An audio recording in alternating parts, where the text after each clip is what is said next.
இந்த அருமையான நேரத்துக்காக கர்த்தருக்கு ஸ்தோத்திரம். உங்களுக்கு ஒரு காரியத்தை ஞாபகப்படுத்தும்படி ஆசைப்படுகிறேன்.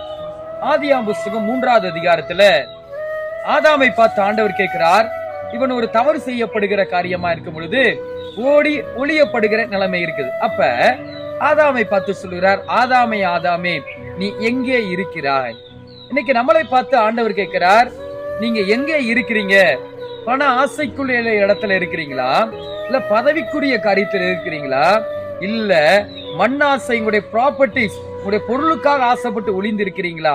ஆனால் உண்மையிலுமே சொல்ல முடியும், ஆண்டவர் படைக்கப்பட்ட நோக்கம் நீ என் கூட இருக்கிறத விட்டு ஏன் ஓடி ஒளிற? ஆண்டவர்களை ரட்சிக்கப்பட்டிருக்கிறார், ஆண்டவர்களை வழி நடத்தி கொண்டிருக்கிறார். நீங்கள் யாரோடு இருக்கிறீங்க? இயேசுவோடு இருக்க வேண்டும். ஒவ்வொரு நாளும் நீங்கள் இயேசுவோடு இருக்கும் பொழுது இந்த நாள் முழுதும் கர்த்தர் உங்க கூட இருப்பாரு. ஆதாம் தேடப்படாத நிலைமையை விட்டு ஓடிட்டான். ஆனா நீங்க தேடுகிற காலம் இல்ல.